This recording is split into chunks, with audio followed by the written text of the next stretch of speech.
Bismillahirrahmanirrahim. Assalamualaikum warahmatullahi wabarakatuh. Sukanya saya di sini ingin memperkenalkan diri saya. Nama saya Nurlina binti Muhammad Asri, merupakan pelajar PDPP dari IPG Temenggong Ibrahim. Okey, untuk hari ini saya akan membentangkan pentaksiran dalam pendidikan Islam. Perkara pertama yang saya ingin kupaskan ialah pentaksiran murid inklusif dan berkeperluan khas. Dari segi pengenalan, pentaksiran merupakan satu pembelajaran yang merangkumi aktiviti menghurai, mengumpul, merekod, memberi skor dan menterjemah maklumat tentang pembelajaran seseorang murid bagi tujuan tertentu. Ini menurut Lembaga Peperiksaan Malaysia tahun 2000.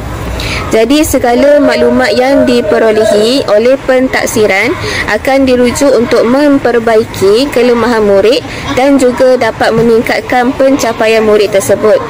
Okey, jadi maklumat yang diperolehi itu bukanlah sia-sia sahaja. Okey, jadi maklumat yang diperolehi dapat meningkatkan lagi kualiti pembelajaran dan juga pelajaran murid tersebut. Jadi, murid dapat mengetahui kelemahan mereka dan dapat meningkatkan lagi daya usaha mereka dalam pelajaran tertentu. Contohnya, subjek pendidikan Islam, ada beberapa pelajar yang lemah dalam subjek Jawi. Okey, jadi mereka dapat memperbaiki kelemahan mereka dan juga meningkatkan pengetahuan mereka dari segi pengetahuan Jawi tersebut. Seterusnya, murid berkeperluan khas merujuk kepada peraturan-peraturan pendidikan iaitu pendidikan khas tahun 2013. Murid berkeperluan khas ialah kanak-kanak yang diperlakukan oleh pengamal perubatan, ahli optik, ahli audiologi atau ahli psikologi mengikut mana-mana yang berkenaan, sama ada dalam perkhidmatan kerajaan atau tidak, sebagai murid yang mempunyai ketidakupayaan penglihatan, ketidakupayaan pertuturan, ketidakupayaan fizikal dan masalah pembelajaran atau mana-mana kombinasi ketidakupayaan dan masalah yang telah dinyatakan. Okey, jadi ini ialah ciri-ciri bagi murid yang berkeperluan khas yang kita perlu sedia ada pengetahuan lah. Okey, sedia ada pengetahuan untuk kita tahu. Jadi, ciri-ciri untuk murid yang berkeperluan khas ini iaitu bukan sahaja ketidakupayaan dari segi pertuturan, penglihatan fizikal, ia juga berkaitan tentang masalah pembelajaran. Okey, jadi murid-murid yang ada masalah pembelajaran turut berada di pendidikan khas. Okey, turut berada untuk murid yang berkeperluan khas. Mari kita lihat pula kepada isu yang pertama. Isu yang pertama ialah ujian bulanan terhadap murid berkeperluan khas berdasarkan rancangan pengajaran tahunan. Okey, kesan kepada isu tersebut. Yang pertama ialah keputusan pentaksiran tidak dapat memberi gambaran kebolehan yang sebenar murid-murid berkeperluan khas. Ini kerana murid yang berkeperluan khas ini bukan hanya tidak tahu membaca, tidak mengenal huruf, tidak tahu pembelajaran tersebut. Okey, tetapi mereka ada yang ketidakupayaan dari segi fizikal, dari segi penglihatan. Okey, jadi mereka diletakkan di tempat murid-murid yang berkeperluan khas. Okey, jadi mereka ni tidak semestinya tidak pandai, tetapi ada juga murid-murid yang pandai. Okey, yang kedua, menyebabkan guru salah merancang strategi sesuai bagi meningkatkan kebolehan murid. Jadi murid-murid yang sudah pandai membaca, guru tidak seharusnya melakukan aktiviti yang sama sahaja kepada setiap murid. Okey, jadi guru-guru perlulah mengenal pasti murid-murid yang berkebolehan dan juga tidak berkebolehan dari segi subjek-subjek yang tertentu. Okey, jadi untuk cara mengatasi kesan tersebut, ujian ini perlulah dilakukan berdasarkan pengetahuan sedia ada murid dan bukan berdasarkan kepada rancangan pengajaran tahunan yang telah disediakan oleh pihak sekolah.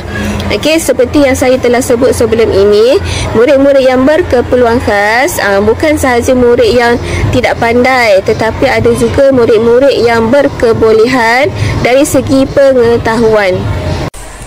Manakala isu yang kedua pula ialah kekurangan bahan yang mencukupi semasa melakukan pentaksiran. Okey, bahan yang tidak mencukupi ni dari segi infrastruktur, okey, dari segi bahan-bahan pembelajaran mereka. Okey, jadi guru ni perlulah ada satu bilik khas untuk mengajar murid-murid yang berkeperluan khas.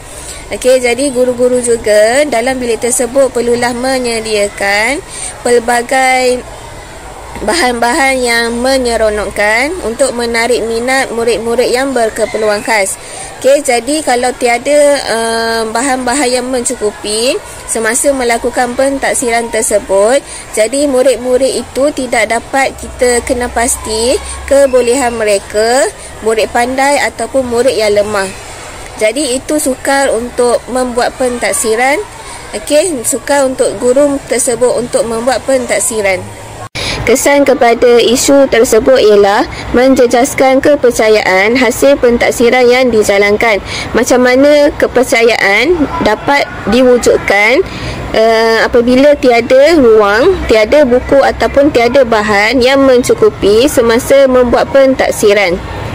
Okey, cara untuk mengatasi isu tersebut ialah menyediakan tempat yang sesuai. Okey, ada ruang untuk membuat pentaksiran, ada bahan, ada buku yang sesuai untuk murid-murid yang berkeperluan khas. Okey, kerana murid yang berkeperluan khas ini tidak sama seperti murid-murid yang di kelas arus perdana. Okey, mereka ni orang kata murid-murid yang istimewa, jadi perlulah menyediakan ruang, buku dan juga bahan yang mencukupi untuk mereka belajar, untuk kita guru untuk membuat pentaksiran. Isu yang ketiga pula ialah perbezaan murid dari segi pelbagai jenis kategori. Ada murid yang kurang upaya pendengaran, penglihatan, fizikal, autism maupun ADHD dan juga lain-lain. Jadi murid-murid yang berkeperluan khas ni ada banyak ciri-ciri yang melayakkan mereka untuk berada di kelas yang berkeperluan khas. Okey, dari segi pendengaran, penglihatan, fizikal dan juga ada murid-murid yang autism. Okey, murid-murid yang autism juga di sekolah mereka ditempatkan di kelas yang berkeperluan khas bagi menyenangkan, bagi memudahkan mereka untuk belajar. Kerana murid-murid yang autism ini mereka tidak didedahkan kepada orang-orang yang lain, okey, kepada orang-orang luar. Ada mereka yang cepat baran, okey, ada mereka yang tidak boleh duduk di persekitaran yang ramai pelajar, ramai murid dalam kelas, okey, dalam sesuatu kelas. Okey, ada sekolah yang satu kelas terdapat 40 orang, okey, terdapat 41 orang, 42 orang. Jadi mereka sukar untuk belajar. Okey, jadi mereka yang berada di kelas yang berkeperluan khas ni, mereka akan lebih fokus untuk lebih memahami subjek yang diajar oleh guru-guru berkenaan. Kesan bagi isu berkenaan ialah menyungkarkan guru menilai secara adil kerana pencampuran keupayaan IQ murid-murid yang berkeperluan khas ini. Hal ini kerana murid-murid yang berada di kelas berkeperluan khas ini, mereka mempunyai IQ yang berbeza-beza setiap orang. Okey, jadi ia sangat menyungkarkan guru untuk menilai secara adil kerana pencampuran antara mereka. Okey, yang kedua pula ialah kepelbagaian kompetensi diri. Yang ketiga, tidak memberi gambaran lengkap berkaitan tingkah laku murid. Jadi murid-murid yang berada di kelas berkeperluan khas ini, mereka mempunyai tingkah laku yang berbeza-beza, okey, satu sama lain. Contohnya murid autism, mereka ada yang terlampau agresif, ada yang terlampau aktif dalam kelas. Okey, bagi cara mengatasi perkara tersebut ialah membuat pengasingan kelas khas. Yang kedua, menyediakan guru khas setiap jenis kategori. Okey, guru-guru khas perlulah disediakan untuk setiap kategori murid tersebut. Okey, latihan khas kepada guru juga perlulah disediakan supaya guru-guru ini dapat membuat persediaan awal untuk mengawal kelas untuk mengajar murid-murid yang berkeperluan khas dari segi pelbagai ciri-ciri yang mereka ada setiap kelas tersebut. Isu yang terakhir sekali bagi pentaksiran murid inklusif dan berkeperluan khas ialah instrumen pentaksiran tidak sesuai. Okey, dari segi emosi, okey, dari segi kognitif murid tersebut. Okey, kognitif ialah bermaksud merujuk kepada proses mental yang berkaitan dengan pemikiran, pengetahuan, pemahaman, ingatan, penyelesaian masalah dan pengambilan keputusan. Dalam erti kata lain, kognitif ialah segala proses yang berlaku dalam minda manusia apabila seseorang menerima, menyimpan, mengolah dan menggunakan maklumat. Contoh penggunaannya dari segi pendidikan, pendekatan kognitif menekankan bagaimana pelajar memahami dan juga memproses maklumat tersebut. Masalah kognitif boleh berlaku apabila seseorang mengalami kesukaran untuk mengingati ataupun memahami sesuatu. Selain itu, terdapat juga murid yang terlampau agresif, okey, dan juga terlampau yang pasif. Seperti contoh, kalau yang terlampau agresif ialah pelajar autism di dalam kelas tersebut. Terdapat beberapa kesan daripada isu yang tersebut. Yang pertama ialah hasil keputusan berbeza dari pengetahuan asal murid. Yang kedua adalah penilaian hanya di atas kertas semata-mata. Okey, murid itu pengetahuan mereka tidak akan lebih berkembang kerana mereka hanya dinilai daripada kertas sahaja. Okey, seterusnya ialah guru silap dalam mentafsir murid. Bagi cara mengatasinya ialah yang pertama, menggunakan instrumen yang sesuai mengikut keadaan murid. Setiap murid berbeza antara salah satu sesama mereka. Okey, jadi perlulah instrumen yang bersesuaian kepada murid tersebut. Yang terakhir sekali ialah menambah senarai semak untuk setiap jenis murid. Senarai semak sangat penting bagi penilaian untuk murid yang berkeperluan khas kerana data yang ada itu sebagai bukti untuk segala penilaian yang guru lakukan di dalam kelas. Setiap isu ada jalan solusi untuk menyelesaikannya. Jadi mari kita sama-sama lihat apakah solusi menyeluruh terhadap isu murid berkeperluan khas iaitu MBK ini. Mesyuarat Perasidan Task Force Pentaksiran Berasaskan Sekolah Bilangan 2 2019 pada 16 April 2019 dipengerusikan oleh Ketua Pengarah Pelajaran Malaysia KPPM telah memutuskan bahawa yang pertama, bahagian pendidikan khas diberi tanggungjawab menghasilkan PBD untuk MBK sekolah rendah yang dinamakan PBD MBK Masalah Pembelajaran Tahap 1. Okey, seterusnya PBD MBK Masalah Pembelajaran Tahap 1 mengikut kategori MBK Masalah Pembelajaran iaitu Peraturan-Peraturan 2013 Pendidikan Khas berdasarkan domain pendidikan khas telah diluluskan untuk dimaklum dan dilaksanakan di SPK, PPKI dan PPI mulai bulan Mei 2019. Berikut ialah 5 aktiviti teras PBD dalam PDP. Yang pertama ialah projek mudah. Projek mudah seperti membuat buku scrap untuk nama-nama Allah iaitu Asmaul Husna. Yang kedua ialah bercerita. Murid-murid sangat menggemari guru apabila guru itu bercerita, contohnya dalam bidang sirah, kisah-kisah Nabi, kisah-kisah sahabat dan juga sebagainya. Yang ketiga ialah main peranan. Yang keempat dari segi permainan.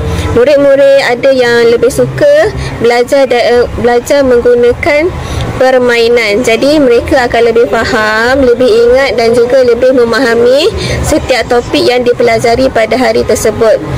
Yang terakhir sekali ialah kuis. Bagi kuis, murid-murid akan lebih peka terhadap isi pelajaran yang dipelajari. Guru mata pelajaran boleh berbincang dan juga merancang dengan guru mata pelajaran yang lain untuk melaksanakan aktiviti PDP. Ini boleh mewujudkan kerjasama antara setiap guru di sekolah tersebut. Seterusnya, guru pendidikan khas juga boleh menjalankan PBD dalam bentuk aktiviti lain yang bersesuaian dengan MBK. Jadi, murid akan tidak bosan dan juga murid yang pandai tidak akan bosan dan juga murid yang tidak pandai tidak akan berasa tercicir. Seterusnya, pelaksanaan pemulihan iaitu intervensi.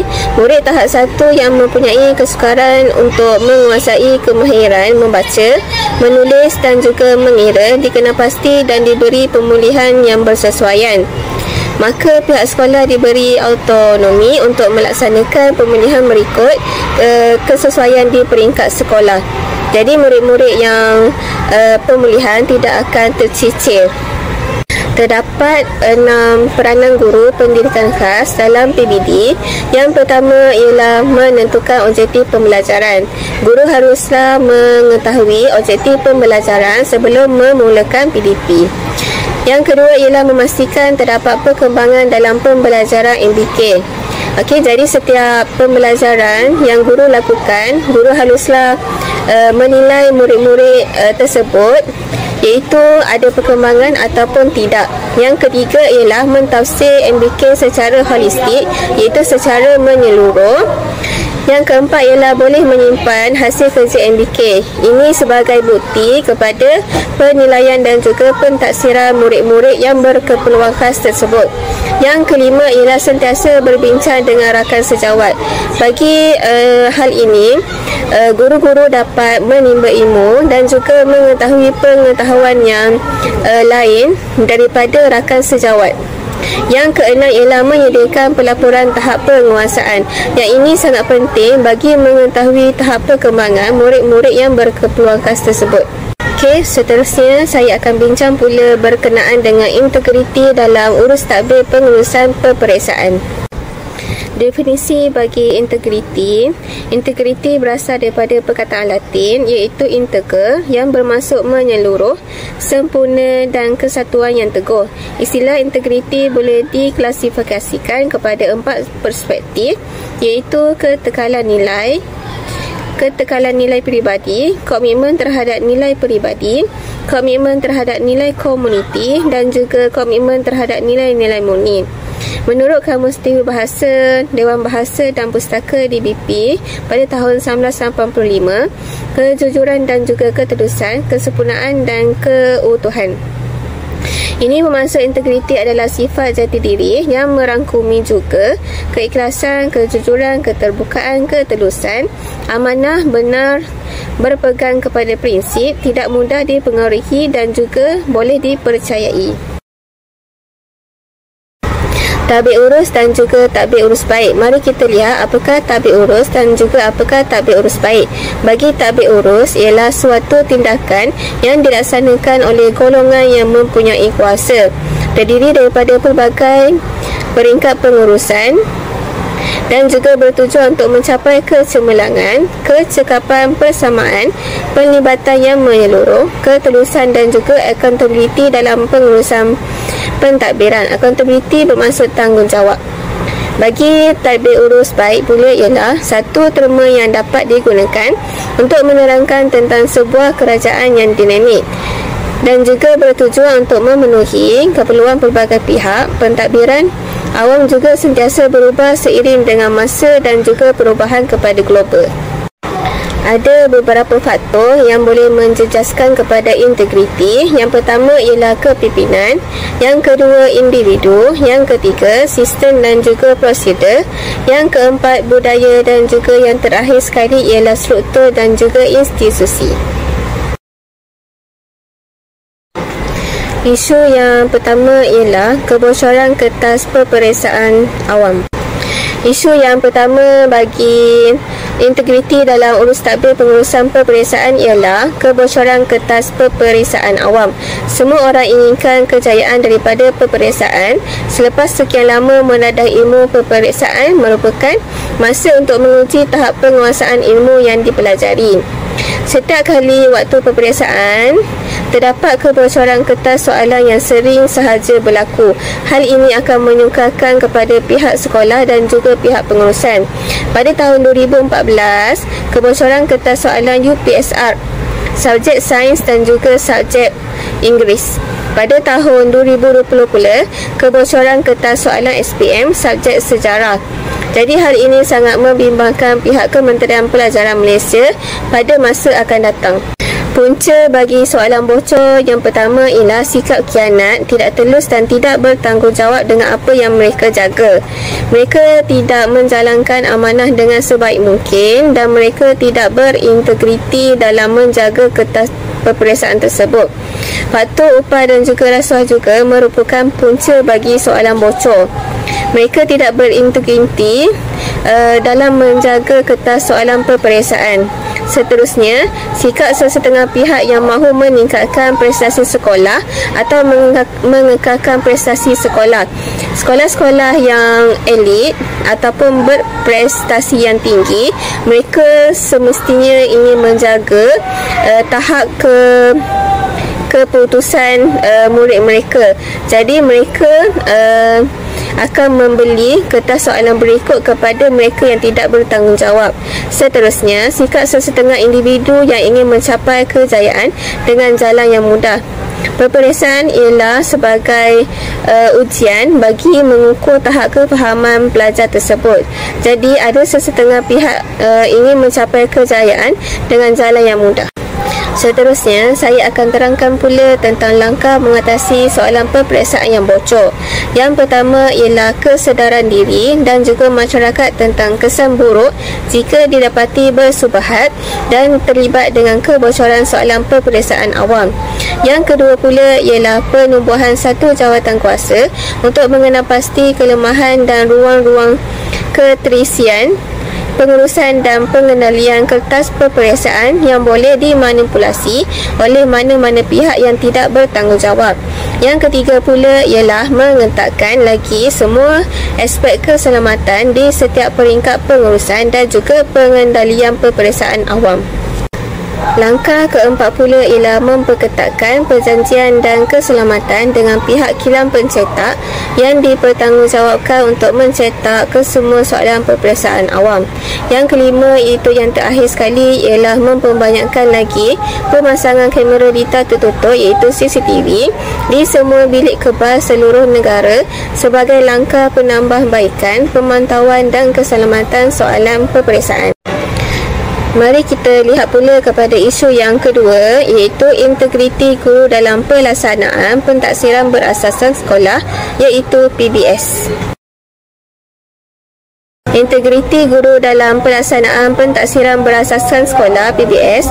Pentaksiran ialah satu proses bagi mendapatkan maklumat tentang perkembangan murid, keberkesanan PDP dalam pembentukan modal insan.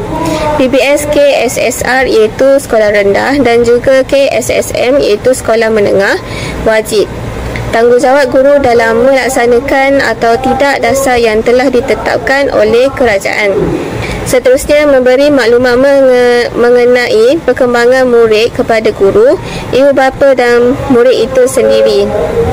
Isu yang terjadi ialah segelintir guru memberikan markah ataupun tahap penguasaan TP kepada pelajar tanpa berlandaskan pentaksiran. Hal ini berlaku kerana guru-guru tidak menyimpan maklumat tentang aktiviti yang dilakukan oleh murid di dalam kelas. Jadi tiada bukti dan juga tiada kesahihan terhadap TP yang diberikan kepada pelajar. Seterusnya, kesahan dan kebolehpercayaan dalam ujian yang diragui. Soalan kebat yang tidak mengikut kepada aras pelajar. Guru yang menilai pelajar berdasarkan tajuk yang belum diajar kepada murid. Guru sudah menilai murid-murid tetapi nilaian itu merupakan tajuk yang belum lagi diajar oleh guru. Jadi isu ini akan terjadi kepada murid-murid dalam pentaksiran. Langkah bagi meningkatkan integriti guru dalam pelaksanaan PBS. Yang pertama adalah guru perlu diberikan pendedahan dan juga latihan dalam perkhidmatan mengenai PBS dan juga integriti dalam perkhidmatan. Bagi guru-guru yang baru mengajar, mereka tidak tahu lagi selok-belok tentang PBS. Jadi mereka perlulah diberikan pendedahan dan juga latihan bagi meningkatkan lagi integriti mereka dalam perkhidmatan. Seterusnya, semua guru perlu mempunyai kesedaran terhadap kepentingan integriti sebagai budaya hidup. Seterusnya ialah guru perlu secara peribadi memastikan diri mereka dilengkapi dengan nilai integriti tersebut. Mereka haruslah beramanah dan juga merasa tanggungjawab dalam melaksanakan tugas dan juga amanah yang diberikan. Punca bagi isu ini adalah guru merasa tertekan kerana perlu menyediakan satu justifikasi bagi setiap murid yang belum mencapai tahap penguasaan minimum dan juga langkah intervensi bagi memastikan murid mencapai tahap penguasaan minimum. Akibatnya ialah berlakunya penipuan dalam pentaksiran. Akibat tiada data yang telus dan juga jujur daripada guru, maka guru akan terlibat dalam penipuan dalam data pentaksiran. Seterusnya, guru terpaksa memberikan tahap penguasaan yang tidak sepatutnya kepada murid. Jadi, murid yang lemah yang tidak sepatutnya mendapatkan TP pentaksiran yang tinggi, guru tidak telus memberikan kepada murid tersebut TP yang tinggi, walhal murid tersebut ialah murid yang lemah. Seterusnya ialah mendatangkan kesan yang buruk kepada murid yang betul-betul lemah dalam pelajaran. Jadi murid yang lemah dalam pelajaran, mereka tidak akan dapat meningkatkan kualiti pelajaran mereka. Seterusnya ialah pengabaian tanggungjawab kepada pendidik. Bagi cara mengatasinya ialah perlulah berpegang teguh kepada amanah yang diberikan. Yang kedua, menjadikan murid sebagai keutamaan. Yang ketiga pula ialah membuang sikap pentingkan diri sendiri. Yang terakhir sekali, nombor 4 ialah jujur dan telus dalam melaksanakan pentaksiran. Jadi guru haruslah memegang amanah secara jujur, secara bertanggungjawab bagi melahirkan murid yang berkualiti. Murid-murid juga haruslah menjadi keutamaan guru dalam melaksanakan pengajaran dan juga pembelajaran. Guru juga haruslah mementingkan pelajar berbanding diri mereka sendiri. Seterusnya, mari kita lihat pula kepada hubung kait isu yang berlaku pada pentaksiran murid inklusif dan berkeperluan khas dengan integriti dalam urus tadbir pengurusan peperiksaan. Yang pertama ialah keadilan dalam peluang menduduki peperiksaan. Murid inklusif dan berkeperluan khas perlu diberi peluang yang adil untuk menduduki peperiksaan.